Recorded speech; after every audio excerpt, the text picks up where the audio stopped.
Hashtag the hook that changes everything. Picture this. You walk into work every day, invisible to everyone around you. They see your uniform, not your mind. They notice the mop in your hands, but never the blueprints you sketched during your lunch break. For 23 years, you've cleaned the offices of architects, engineers, and billionaire developers, listening to their conversations, watching their mistakes, understanding their blind spots better than they understand them themselves. Then, one day, everything changes. A powerful billionaire storms into the room, furious about a failed multi-million-dollar project. He demands to speak with the real architect, the person who actually knows how to fix what everyone else has broken. The room falls silent. 50 well-dressed professionals look at each other nervously. And then, you step forward. This isn't just a story about success. It's about the moment when invisible becomes undeniable, when society's assumptions crumble, and when true genius finally gets its due. It's about Marianne Washington, a black woman who spent decades being overlooked while quietly becoming one of the most brilliant architectural minds of her generation. What happens next will challenge everything you think you know about recognition, talent, and the power of persistence in the face of systemic invisibility. Marianne Washington pushed her cleaning cart down the marble hallway of Stevens & Associates architecture firm, the wheels squeaking softly against the polished floor. At 52, she had perfected the art of being invisible. Her navy blue uniform, practical shoes, and quiet demeanor made her blend into the background of the prestigious downtown office building like wallpaper. But behind her calm exterior, her mind was always working, always observing, always learning. The clock on the wall showed 6:30 a.m. She arrived early every day, not because she was required to, but because she loved the quiet hours before the architects arrived. During these peaceful moments, she could study the blueprints left on desks, examine the architectural models displayed in the conference rooms, and absorb the conversations she had overheard the previous day. 23 years ago, Marianne had taken this job out of necessity. A single mother with 2 young children, she needed steady work with good benefits. Her dreams of becoming an architect had been shelved when her husband left, and reality struck hard. The local community college classes she had been taking in architectural drafting suddenly seemed like a luxury she could no longer afford. Bills needed to be paid, children needed to be fed, and dreams needed to wait. But dreams, Marianne discovered, don't always wait patiently. They find ways to grow in the shadows. As she cleaned the offices each morning, Marianne began to notice things. She saw how the senior architects solved problems, how they approached challenging designs, and, most importantly, where they made mistakes.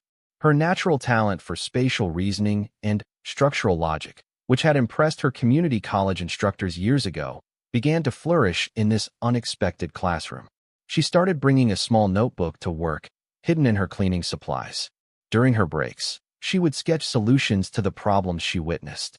When she overheard conversations about structural challenges or design flaws, she would work through the issues in her mind and later draw out her ideas.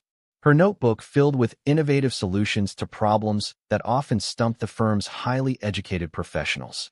The Stevens & Associates building housed some of the city's most prestigious architectural projects. Marianne had watched the firm grow from a small practice to a major player in commercial development. She had cleaned the offices during late-night design sessions for shopping centers, office complexes, and luxury residential developments.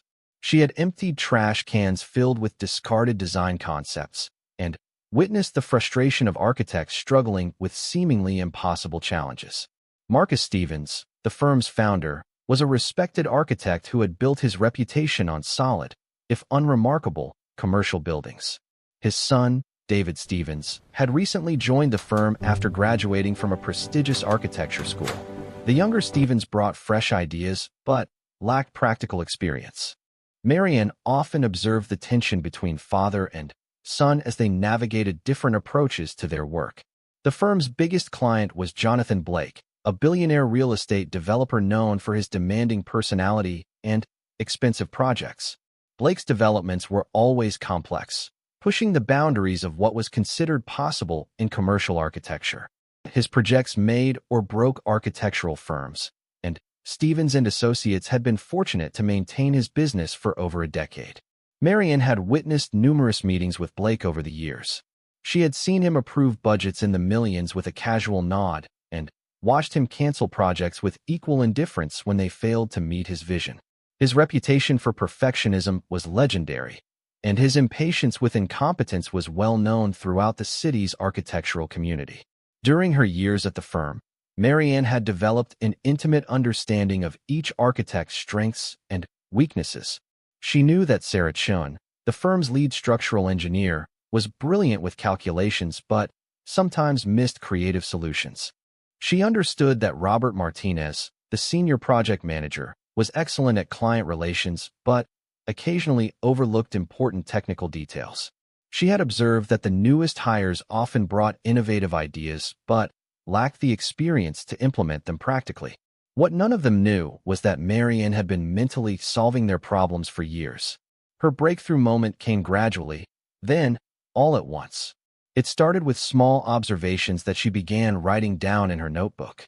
She noticed that the firm consistently struggled with a particular type of structural challenge when designing large commercial spaces. The architects would spend weeks developing solutions that were either too expensive or structurally compromised. Marianne had been thinking about this problem for months. During her evening walks home, she would visualize different approaches. At night, after her children were asleep, she would sketch potential solutions on scrap paper. Her approach was different from the traditional methods she observed at the firm. Instead of starting with aesthetic concerns, she began with structural integrity and built the beauty around the strength. Her notebooks grew thicker, her understanding deeper, her solutions more elegant. The firm's current project was Blake's most ambitious yet, a 50-story mixed-use development that would include retail spaces, offices, luxury apartments, and a hotel. The building needed to be both structurally sound and architecturally stunning. The timeline was tight, the budget was enormous, and the pressure was intense.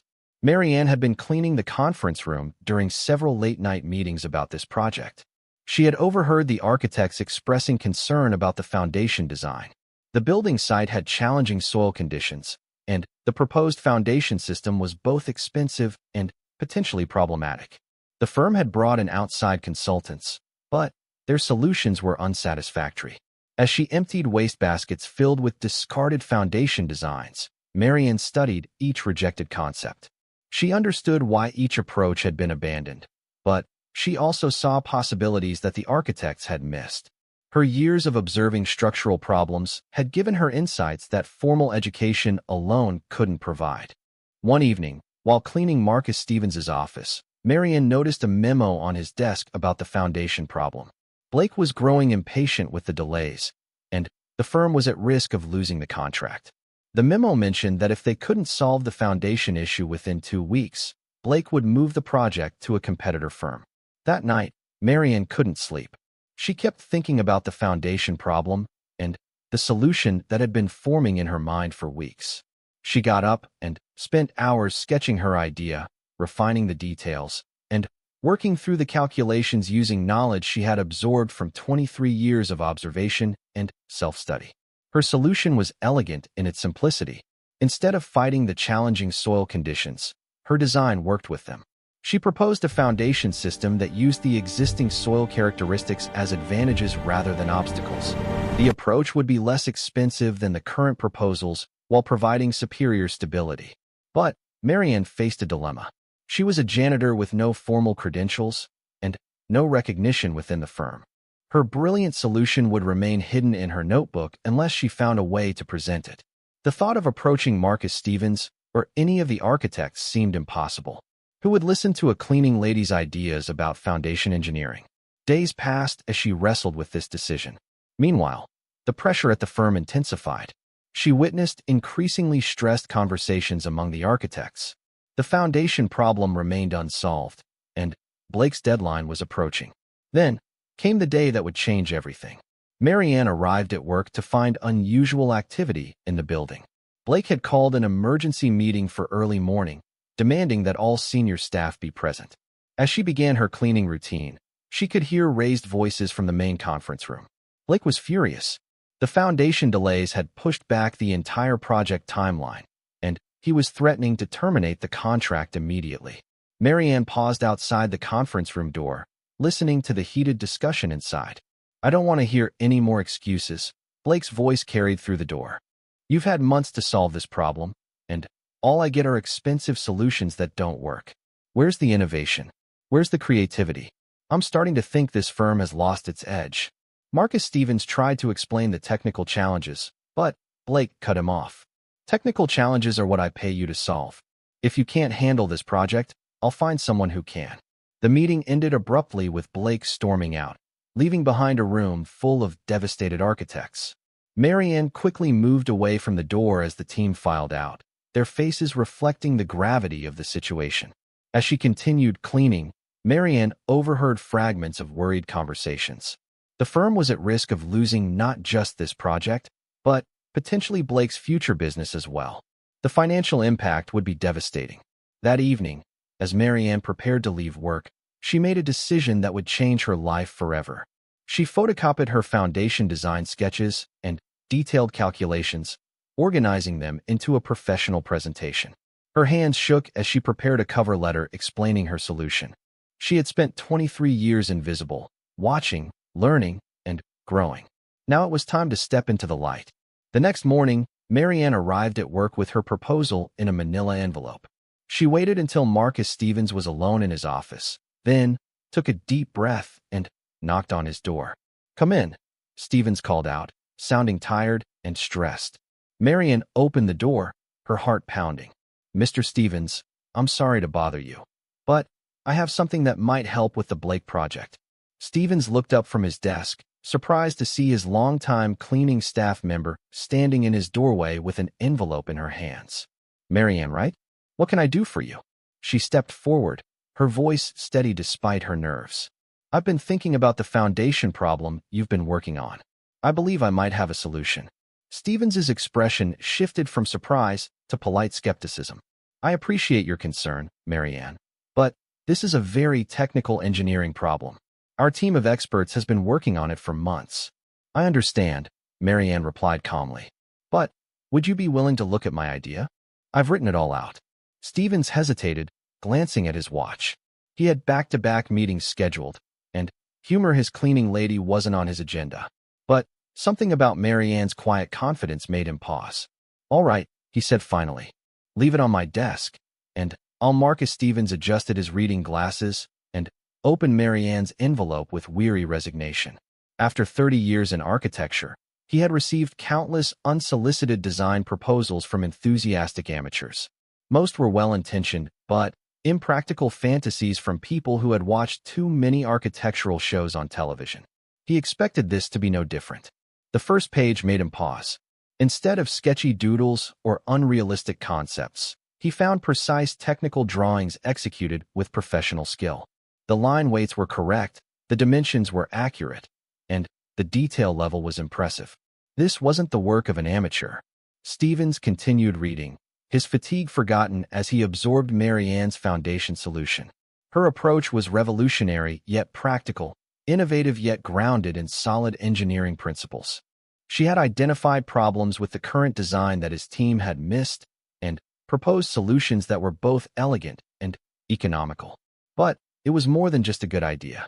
Marianne had provided detailed structural calculations, soil analysis interpretations, and construction sequencing recommendations. Her understanding of load distribution, soil mechanics, and foundation engineering was sophisticated and nuanced. This level of expertise typically required years of formal education and professional experience.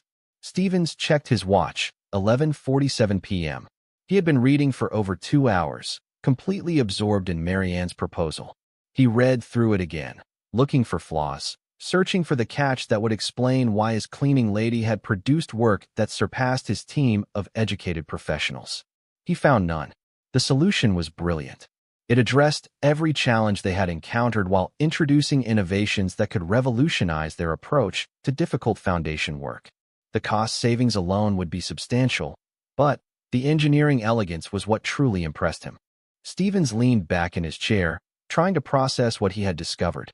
Marianne Washington, who had been emptying his wastebasket for over 2 decades, had solved in her spare time what his team of experts couldn't solve in months of intensive work. He spent the night researching Marianne's approach, checking her calculations, and verifying her technical references. Everything checked out. Her solution wasn't just viable. It was superior to anything his firm had produced. The next morning, Stevens called an emergency meeting with his senior staff. Sarah Chun, the structural engineer, arrived first, followed by Robert Martinez and David Stevens.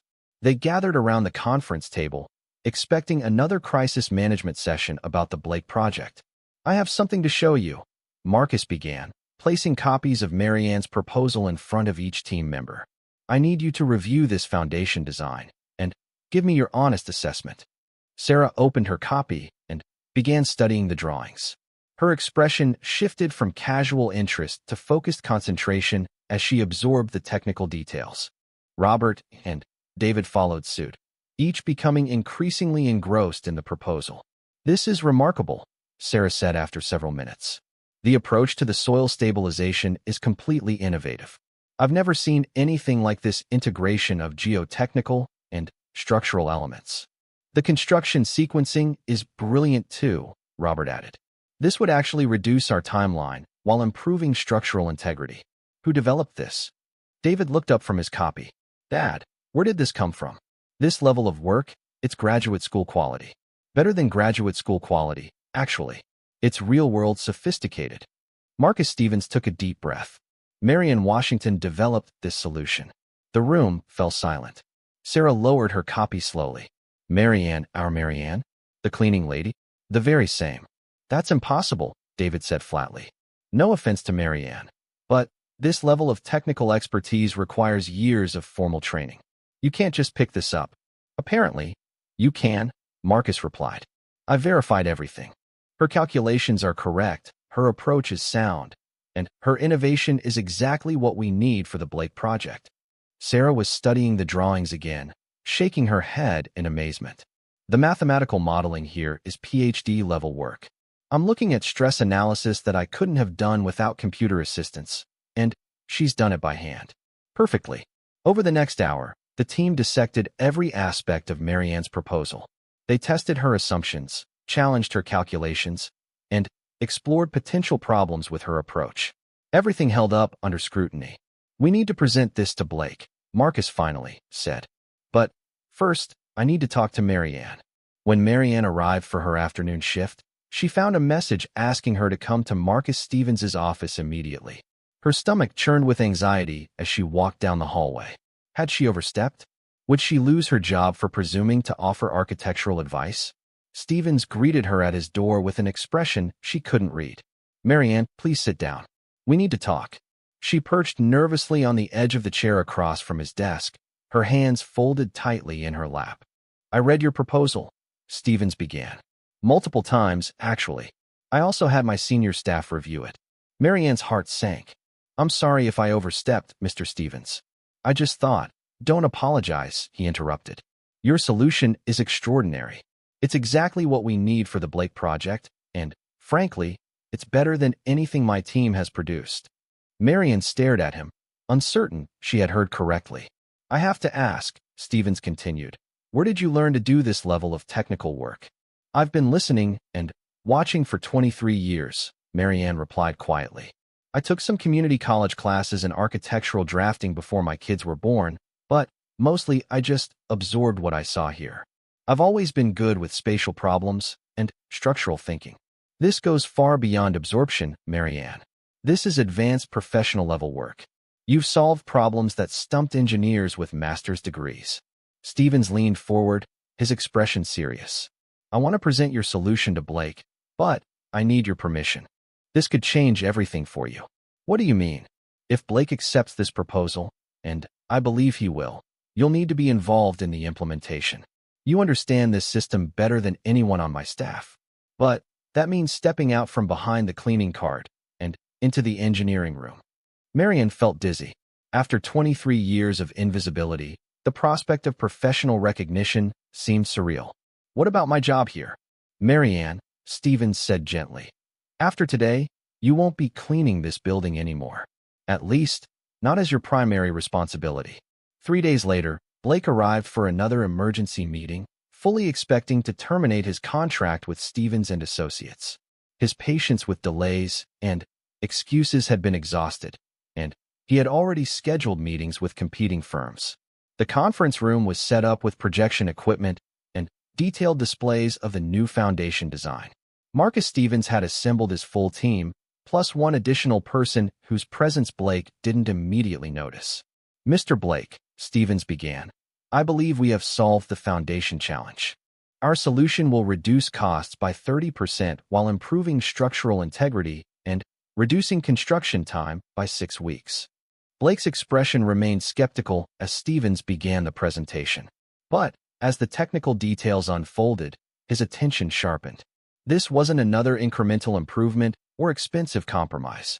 This was a fundamental reimagining of the entire approach. The innovation in soil integration alone could revolutionize how we approach challenging sites, Stevens continued. The mathematical modeling demonstrates performance characteristics that exceed standard foundation systems by significant margins. Blake studied the displays intently, asking pointed technical questions that Stevens and his team answered confidently. The presentation concluded with a detailed cost analysis and construction timeline that addressed every concern Blake had raised in previous meetings. "This is impressive," Blake admitted. "Significantly more impressive than anything you've shown me before. Who developed this approach?" Stevens glanced at Marianne, who had been sitting quietly at the far end of the conference table. "The primary architect of this solution is Marianne Washington." Blake looked around the room, confused. "I don't see anyone by that name here." "Actually, you do." Stevens gestured toward Marianne. "Marianne has been with our firm for 23 years, and she developed this entire foundation system." Blake's gaze followed Stevens's gesture, taking in Marianne's professional attire and calm demeanor. He had noticed her sitting at the table but had assumed she was a junior staff member taking notes. "Ms. Washington," Blake said, addressing Marianne directly for the first time. "Can you walk me through the soil stabilization component? I have some specific questions about the load transfer mechanisms." Marianne stood and moved to the presentation display. Her nervousness from earlier in the week had been replaced by quiet confidence. This was her design, her innovation, her moment. "The key insight," she began, her voice steady and professional, "is treating the challenging soil conditions as an asset rather than an obstacle. Traditional approaches fight against the natural soil characteristics, which creates instability and requires expensive reinforcement." She traced elements of the design with her finger as she spoke, explaining complex engineering concepts in clear, accessible language. Blake listened intently, occasionally nodding or asking follow-up questions. Instead of deep pilings that struggle against soil movement, this system uses a distributed load network that moves harmoniously with natural soil shifts. The foundation becomes part of the soil ecosystem rather than a foreign intrusion. Blake's questions became increasingly technical, probing the limits of Marianne's understanding. She answered each one thoroughly, often providing insights that went beyond what he had asked. After 45 minutes of detailed technical discussion, Blake leaned back in his chair. "Ms. Washington, this is exceptional work. I've been developing commercial properties for 30 years, and I've never seen this level of innovation in foundation engineering." He turned to Stevens. "I want this team on my project. All of them, including Ms. Washington in a lead technical role. When can we begin implementation?" The room erupted in relieved smiles and congratulations. The contract was saved, the firm's reputation was secured, and Marianne's life was forever changed. But as the meeting concluded and hands were shaken, Marianne realized this was only the beginning. She had spent 23 years preparing for this moment without knowing it. Now the real work would begin. After Blake and his team left, Stevens gathered his staff for a debriefing. The success of the presentation had energized everyone, but practical questions remained. "Marianne," Stevens said, "we need to discuss your new role here. You can't continue cleaning buildings when you're capable of designing them." "What are you proposing?" she asked. "I want to offer you a position as a senior technical consultant, working directly with our engineering team. The pay will reflect your contribution to this project and your evident expertise." Sarachin spoke up. "I'd like to work with Marianne on the implementation. Her approach to structural integration is teaching me things I never learned in graduate school. David Stevens added, "We should also discuss getting you proper credentials. Your practical knowledge far exceeds what most architecture school graduates possess, but formal recognition would solidify your professional standing." Marianne looked around the room at faces that had barely acknowledged her existence for over 2 decades. Now they were treating her as an equal, a valued colleague, a technical expert worthy of respect. "I'm interested," she said finally, "but I want to understand what this really means. I've been invisible in this building for 23 years. Suddenly, becoming visible feels overwhelming." Marcus Stevens nodded understandingly. Change is always overwhelming. 2 weeks into her new role, Marianne sat in her own office for the first time in her life. The space was modest but professional, with a drafting table, computer workstation, and large windows overlooking the city's downtown core. Architectural magazines were stacked on her desk next to technical manuals she was finally allowed to check out from the firm's library. A nameplate reading, "Marianne Washington, Senior Technical Consultant," sat prominently on her desk. The transition had been surreal. One day she was pushing a mop, the next she was attending project meetings with million-dollar decisions on the line. Her former cleaning uniform had been replaced by professional attire, but the adjustment went much deeper than clothing. She was learning to navigate a completely different social and professional environment. Her first challenge came immediately. The Blake project required rapid implementation of her foundation design, but turning innovative concepts into construction reality proved more complex than anyone had anticipated. Marianne found herself working 16-hour days, collaborating with soil engineers, structural consultants, and construction managers to refine every detail of her design. "The soil compaction sequence is critical," Marianne explained during a site meeting with the construction foreman, a gruff man named Tony Ricci, who had been building foundations for 30 years. "If we don't follow the exact timing I've outlined, the load distribution won't work properly." Ricci looked skeptical. "Lady, I've been pouring concrete since before you got out of school. I think I know how to handle a foundation." "Actually," Marianne replied calmly, "I never went to school for this. I learned it by watching and thinking. And, in this case, the traditional approach won't work because we're doing something that's never been done before." She spread out detailed diagrams on the construction trailers table, pointing to specific elements of the design. "This isn't a traditional foundation.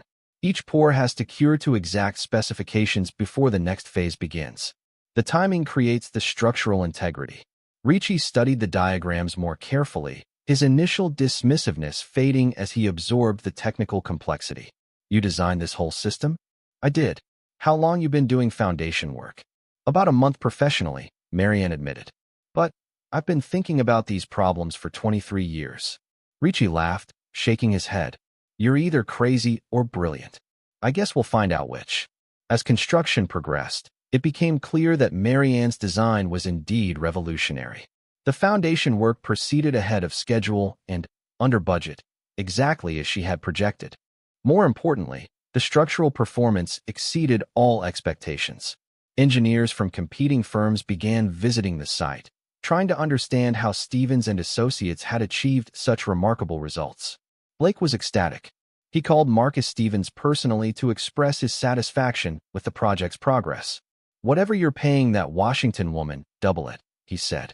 "I want her involved in every project I do from now on." But Marianne's success created unexpected complications within the firm. Not everyone was comfortable with her rapid ascension from janitor to senior consultant. Some staff members who had ignored her for decades now struggled with taking direction from someone they still saw as the cleaning lady.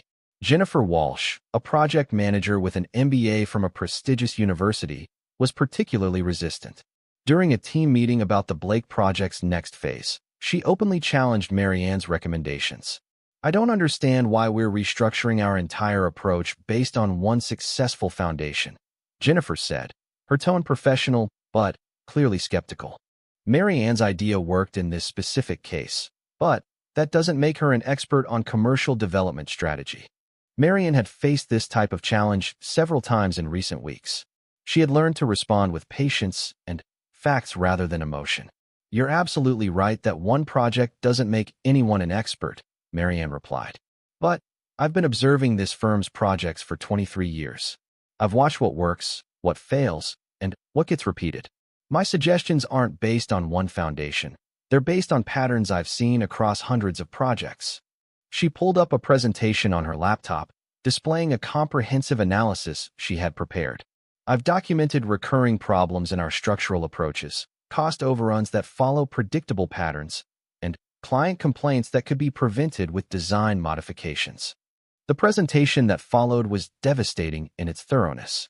Marianne had identified systemic issues that had cost the firm millions of dollars over the years. Her recommendations weren't theoretical. They were practical solutions based on decades of observation. Jennifer sat quietly as Marianne methodically dismantled objections that hadn't even been raised yet. By the end of the presentation, the entire room was taking notes. "How long did it take you to put this together?" David Stevens asked.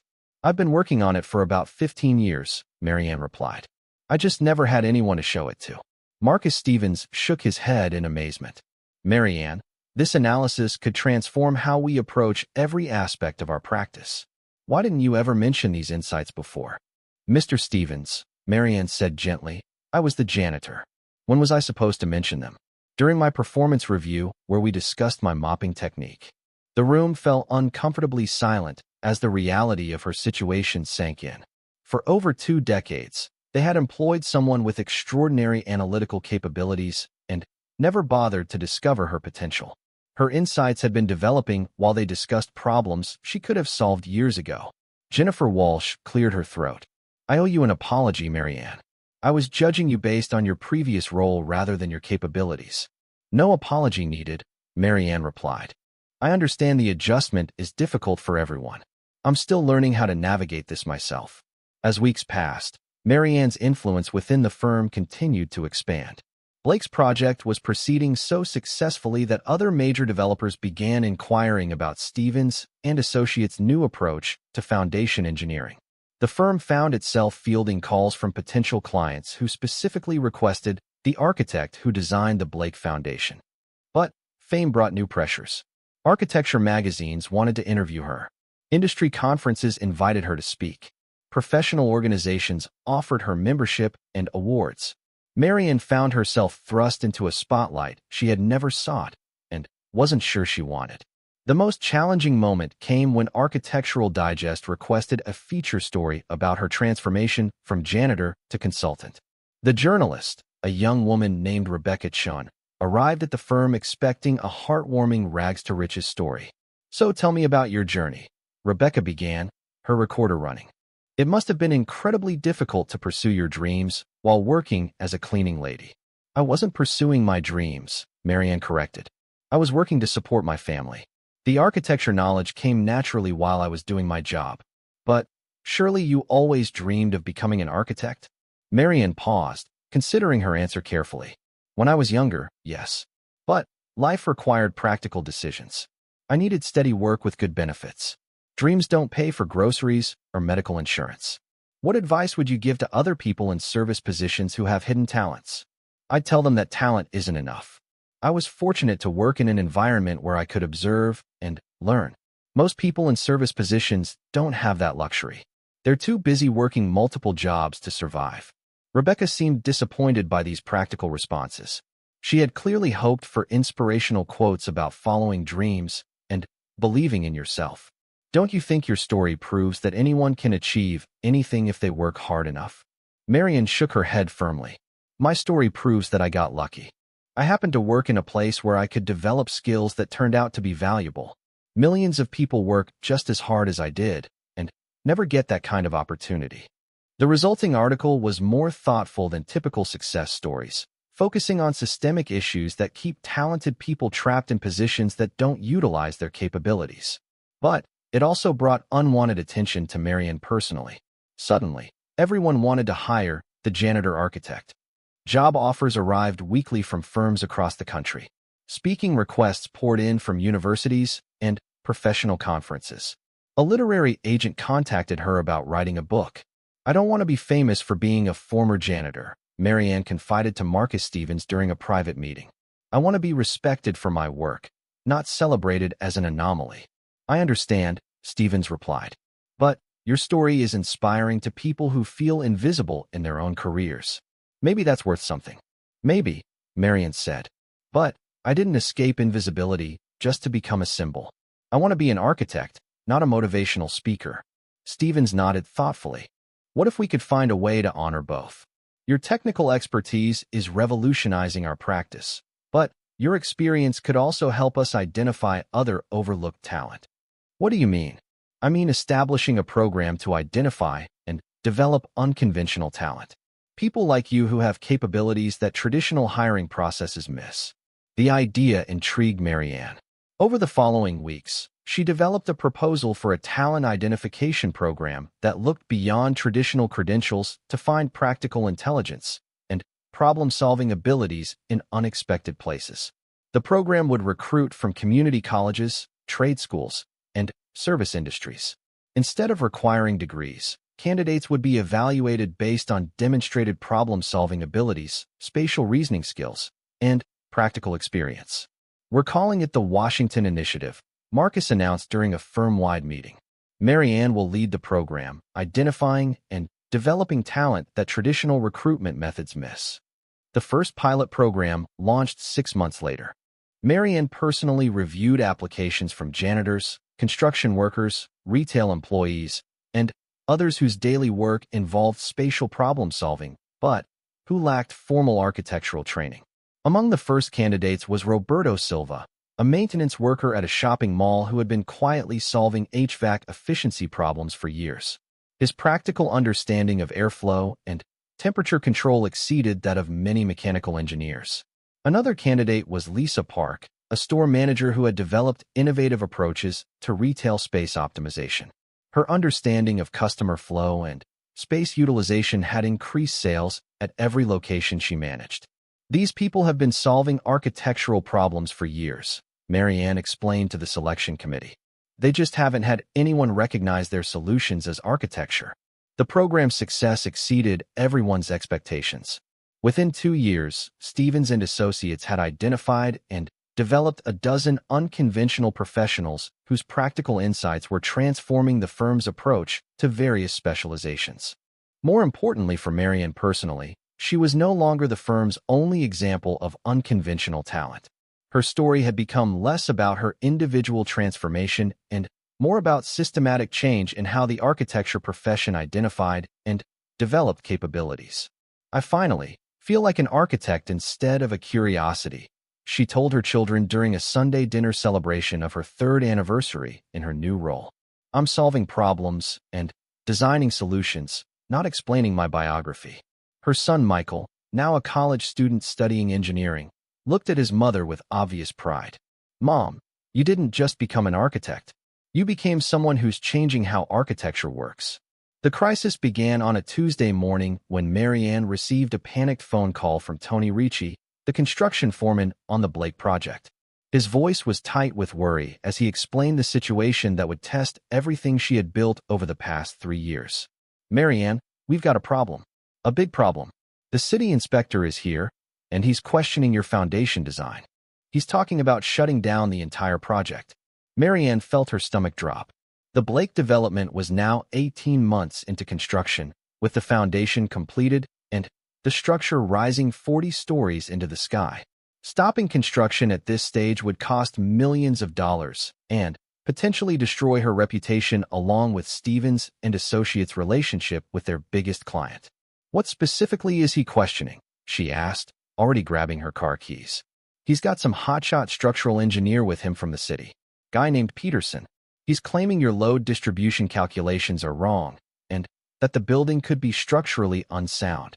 20 minutes later, Marianne arrived at the construction site to find a tense standoff. City Inspector Harold Kim stood with structural engineer Dr. James Peterson near the building's base, both men examining copies of her foundation drawings with stern expressions. Blake himself had arrived and was demanding answers from Marcus Stevens, who looked pale and shaken. Ms. Washington, Blake called out as she approached. Please tell me you can resolve this situation quickly. I have investors flying in tomorrow to tour the project, and I can't have them seeing construction delays. Marianne approached Dr. Peterson, a tall man in his 50s wearing an expensive suit, and an expression of professional skepticism. His reputation in the city was formidable. He held a PhD in structural engineering from MIT and had been involved in several high-profile building investigations. Dr. Peterson, I'm Marianne Washington. I understand you have concerns about the foundation design. Peterson looked her up and down with barely concealed condescension. Ms. Washington, I've reviewed your calculations, and, frankly, I'm concerned about several fundamental assumptions in your approach. The load transfer mechanisms you've employed are unorthodox and potentially dangerous. Which specific calculations concern you? Peterson pulled out a tablet displaying her original drawings. Your distributed load network assumes soil behavior that's inconsistent with established engineering principles. The stress distribution patterns you've calculated could lead to differential settlement and structural failure. Marianne studied the drawings he was showing her, immediately noticing the problem. Dr. Peterson, these aren't my current calculations. These are from my preliminary design, submitted over 2 years ago. The final specifications incorporate significant modifications based on additional soil testing. I'm looking at the drawings that were approved by the city planning department. Then, you're looking at outdated documents.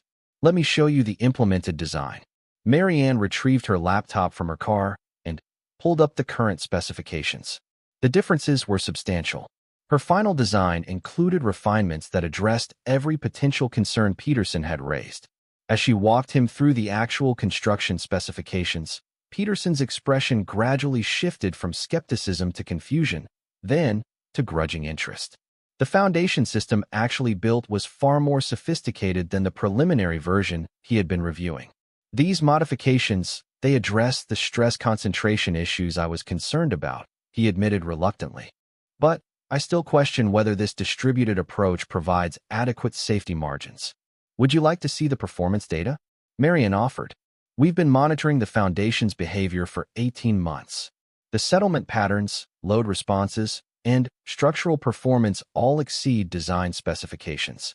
What followed was a detailed technical discussion that drew a crowd of construction workers, city officials, and Stevens and Associate staff. For 3 hours, Peterson challenged every aspect of Marianne's design while she methodically addressed each concern with data, calculations, and real-world performance metrics. Blake watched the exchange with growing impatience, occasionally checking his phone and muttering about delayed schedules. Marcus Stevens stood nearby, his career potentially hanging on the outcome of this technical debate. The mathematical modeling is certainly sophisticated, Peterson conceded after reviewing her stress analysis calculations. But, Ms. Washington, where did you develop this level of expertise? Your approach incorporates advanced concepts that are typically only taught at the graduate level. The question hung in the air like a challenge. Marianne realized that Peterson wasn't just questioning her technical work. He was questioning her qualifications to perform this level of engineering. Dr. Peterson, I developed this expertise through 23 years of practical observation combined with continuous self-education.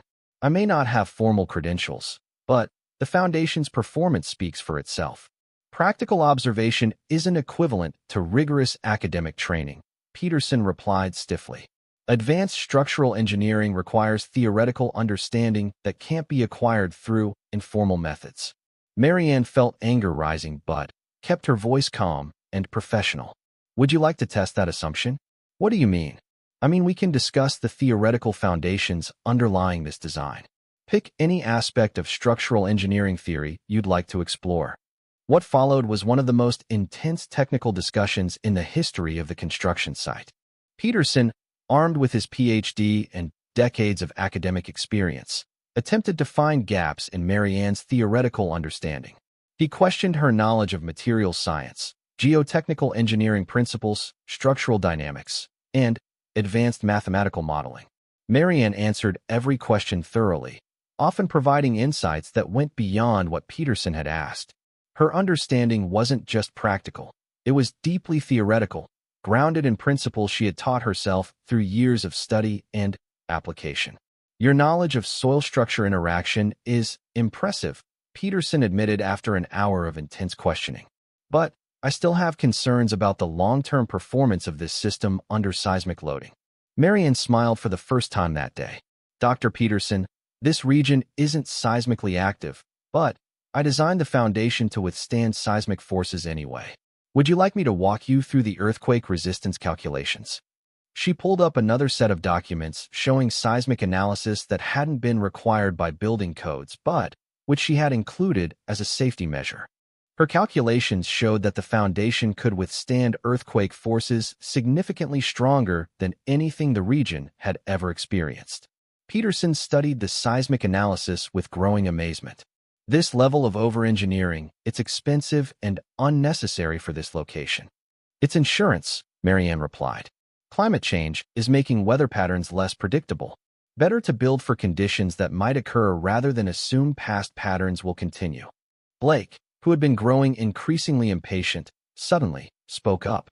Dr. Peterson, I've been listening to this discussion for hours. Ms. Washington has answered every question you've raised and demonstrated knowledge that appears to exceed your own in several areas. What exactly is your conclusion? Peterson looked uncomfortable. The technical discussion had revealed that Marianne's unconventional background hadn't prevented her from developing expertise that matched or exceeded traditionally trained engineers. The design appears adequate, he said reluctantly. The safety margins are conservative, the calculations are correct, and the performance data supports the theoretical projections. Adequate. Blake's voice carried a dangerous edge. Dr. Peterson, this foundation system has performed beyond all expectations, came in under budget, and was completed ahead of schedule. I'd say that's considerably better than adequate. Inspector Kim, who had been quietly observing the technical debate, finally spoke. Ms. Washington, based on this discussion and the performance data you've provided, I'm prepared to approve continuation of construction. However, I'd like you to submit a complete technical report documenting your design rationale for our permanent records.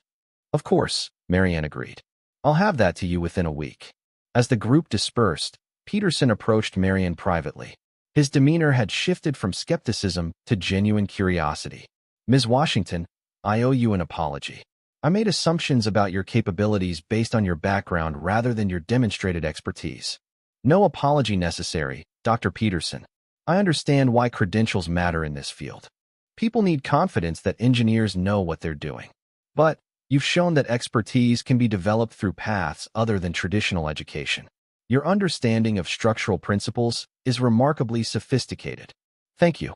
I've been fortunate to work in an environment where I could learn from real projects and experienced professionals.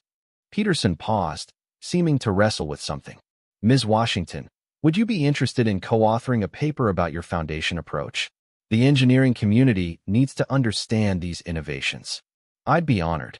As Peterson left, Blake approached with Marcus Stevens beside him. Blake's expression was a mixture of relief and admiration. Marianne, that was an impressive performance. You not only defended your work, but educated a PhD engineer in the process. Thank you, Mr. Blake. I'm just glad we could resolve the concerns. You did more than resolve concerns. You demonstrated that this firm employs the most innovative structural talent in the city. I want you to know that every project I develop from now on will specifically request your involvement. After Blake left, Marcus Stevens put his hand on Marianne's shoulder. I don't know how to thank you. That could have been a disaster for the entire firm. Marcus, this is what you hired me to do. I'm just doing my job. Your job doesn't include defending the firm against PhD engineers who question our competence. That was leadership. That evening, Marianne sat in her home office, working on the technical report for Inspector Kim. The confrontation with Peterson had been stressful, but it had also been validating. She had proven to herself and others that her knowledge was genuine and comprehensive. Her phone rang. It was Dr. Peterson. Ms. Washington, I hope I'm not calling too late. I wanted to follow up on our conversation today. Of course, Dr. Peterson. How can I help you? I've been thinking about our discussion, and I realized I learned more about foundation engineering this afternoon than I had in months of academic reading. Your practical approach combined with theoretical rigor is exactly what engineering education is missing. That's kind of you to say. I'm serious. Would you consider guest lecturing at the university? My graduate students would benefit enormously from your perspective. Marianne paused, surprised by the offer. I'm not sure I'm qualified to teach university students. Ms. Washington, after today's demonstration, I'm certain you're more qualified than many of my colleagues. You've developed expertise through real-world problem solving that most academics never achieve. The invitation represented another unexpected turn in her journey. From janitor to consultant to potential university lecturer, each step had seemed impossible until it happened. I'd be willing to consider it, she said finally. Let me think about how I could contribute meaningfully to your students' education. After ending the call, Marianne looked around her home office. Awards and commendations now covered the walls, documenting her rise in the architectural profession. But tonight felt different. Today's confrontation had proven that her transformation was complete. She was no longer the former janitor who had gotten lucky. She was Marianne Washington, structural engineer, whose expertise was sought by universities and respected by PhDs. Tomorrow would bring new challenges, but tonight she allowed herself a moment of quiet satisfaction. She had traveled an impossible distance from the invisible woman pushing a cleaning cart to the confident professional defending her innovations against academic experts. 5 years after stepping forward in that conference room, Marianne stood before an audience of 800 people at the National Architecture Convention, delivering the keynote address that would define the next phase of her career. The convention center was packed with the most prestigious names in architecture and engineering, all gathered to hear the woman whose foundation innovations had revolutionized commercial construction. 5 years ago, she began, her voice carrying easily through the auditorium, I was invisible to most of the people in this room. Today, I want to talk about the other invisible people in your organizations and why their perspectives might be the key to solving your most challenging problems. The audience was captivated. Marianne had become known not just for her technical innovations, but for her unique perspective on talent development and organizational blindness to unconventional expertise. Traditional hiring practices focus on credentials and pedigree, but they often miss practical intelligence developed through real-world problem solving. Some of the most innovative solutions come from people who approach challenges without the constraints of conventional training. As she spoke, Marianne could see Dr. Peterson in the third row, taking notes. He had become one of her strongest advocates in academic circles, frequently citing her work in his graduate courses and research papers. Their collaboration had produced 3 published studies that were reshaping engineering education. In the front row sat Marcus Stevens, now her business partner in a consulting firm they had founded together. Stevens and Washington Structural Innovations had grown rapidly, specializing in identifying and developing unconventional talent while solving complex engineering challenges. Blake sat nearby, having become both a major client and an investor in their new firm. His projects now specifically sought out innovative approaches that challenge traditional engineering assumptions. The Washington Initiative has identified over 200 individuals whose practical expertise was being overlooked by conventional recruitment methods. Marianne continued. These discoveries suggest that talent is far more widely distributed than our hiring practices assume. The program she had developed at Stevens & Associates had expanded nationwide, with dozens of firms adopting similar approaches to talent identification. Community colleges were developing new pathways for students with practical experience to transition into professional roles. But I want to be clear about something important, Marianne said, her tone becoming more serious. Individual success stories like mine are not solutions to systemic problems. They're exceptions that highlight how many talented people never get opportunities to demonstrate their capabilities. This message had become central to her speaking engagements. While her personal story was inspiring, she consistently redirected attention to broader issues of access and opportunity in professional fields. After her presentation, Marianne was approached by Dr. Sarah Kim, the Dean of Engineering at a major university who had been impressed by her educational philosophy. Ms. Washington, we'd like to offer you a position as a professor of practice in our engineering department. You'd teach courses on practical problem solving while continuing your consulting work. The offer was tempting. Academia would provide a platform to influence how future engineers were trained, potentially changing the profession from within. I appreciate the offer, Dean Kim, but I'm not sure traditional academic structures are the best way to implement the changes I think are needed. What would you suggest instead? Parallel pathways, Marianne replied. Programs that recognize practical expertise alongside academic training. Apprenticeship systems that combine real-world problem-solving with theoretical education. This conversation led to the development of the Washington Institute, an innovative educational program that combined practical experience with rigorous technical training. Students worked on real projects while learning theory, earning credentials based on demonstrated competence rather than classroom performance alone. The Institute's first class included Roberto Silva, the HVAC specialist who had been identified through the Washington Initiative. After completing the program, he had become a leading expert in energy-efficient building systems, his practical insights revolutionizing how architects approached climate control. Lisa Park, the retail space optimization expert, had used her program experience to launch a consulting business specializing in commercial space design. Her client list included major retailers who valued her understanding of customer behavior and space utilization. These success stories validate the approach, Marianne explained during a planning meeting for the Institute's expansion. But we need to ensure we're not just creating a few exceptional outcomes while leaving systemic barriers in place. Her concern was preventing the Washington Institute from becoming an elite pathway that served only a select few rather than addressing broader access issues in professional education. 3 years after the Institute's founding, Marianne received a call that would present her greatest challenge yet. The caller was Patricia Gonzalez, the mayor of a major city facing an infrastructure crisis. Ms. Washington, we have a situation that requires exactly the kind of innovative thinking you're known for. Our downtown area is built on filled dirt that's settling unevenly. Several buildings are showing signs of structural stress, and conventional solutions would cost over $1 billion. The problem was massive in scope. Over 200 buildings were potentially affected, including historic structures that couldn't be demolished and rebuilt.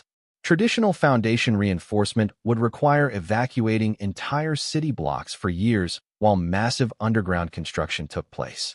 Mayor Gonzalez, I'd be happy to evaluate the situation, but a problem this large requires a team approach. No single consultant can solve infrastructure challenges of this magnitude. That's exactly why I'm calling you. We need someone who can think beyond conventional solutions and assemble a team with diverse perspectives.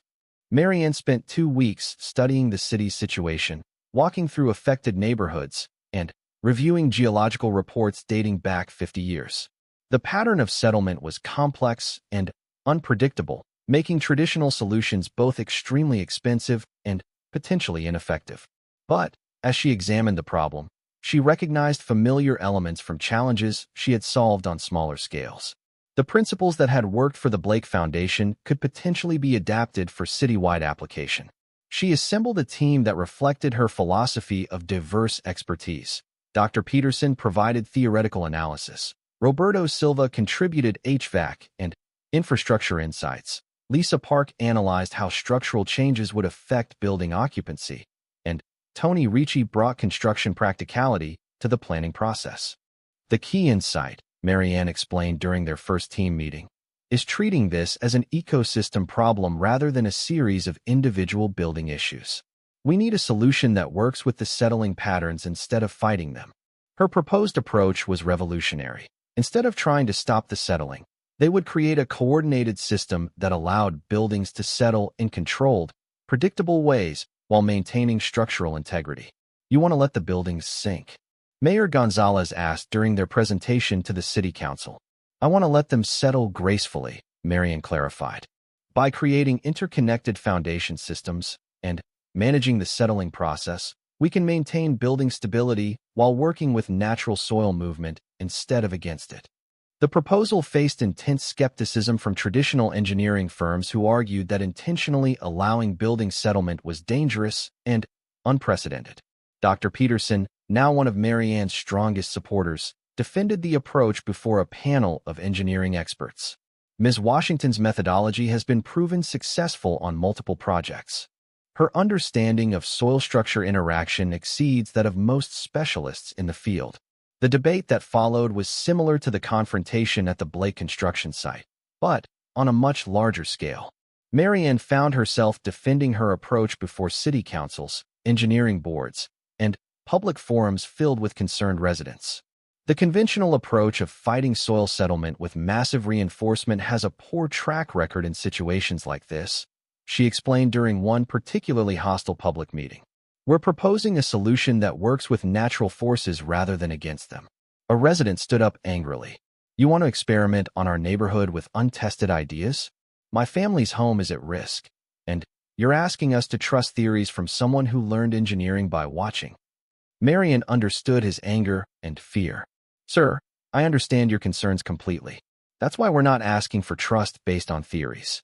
We're proposing a pilot program that tests the approach on a small scale before any widespread implementation.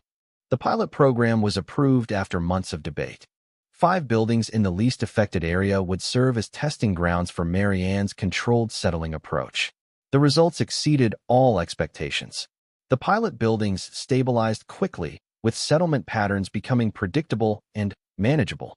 Construction costs were 70% lower than conventional approaches, and the work was completed without displacing any residents. More importantly, the solution preserved the character of historic neighborhoods that would have been destroyed by traditional foundation replacement methods. Success of the pilot program led to citywide implementation over a 3-year period. The project became a model for infrastructure management that was studied and replicated in cities around the world. During the project's completion ceremony, Mayor Gonzalez presented Marianne with the city's highest honor for public service. Ms. Washington, your innovative approach didn't just solve our infrastructure problem. It demonstrated that complex challenges require diverse perspectives and unconventional thinking. Standing before the crowd of city officials, residents, and engineering professionals, Marianne reflected on the journey that had brought her to this moment. From invisible janitor to internationally recognized innovator, each step had seemed impossible until it happened. This project's success belongs to everyone who contributed their unique expertise, she said during her acceptance speech. Innovation happens when we combine different types of knowledge and different perspectives on problem solving. After the ceremony, Marian walked through the neighborhoods where her work had preserved homes and businesses. Children played in parks built above the new foundation systems, and elderly residents sat on porches of houses that had been saved from demolition. Roberto Silva joined her during this walk, now a senior partner in their firm and a nationally recognized expert in sustainable building systems. Marianne, do you ever think about where you'd be if you hadn't stepped forward that day in the conference room? She considered the question seriously. I think about the problems that wouldn't have been solved, the opportunities that wouldn't have been created.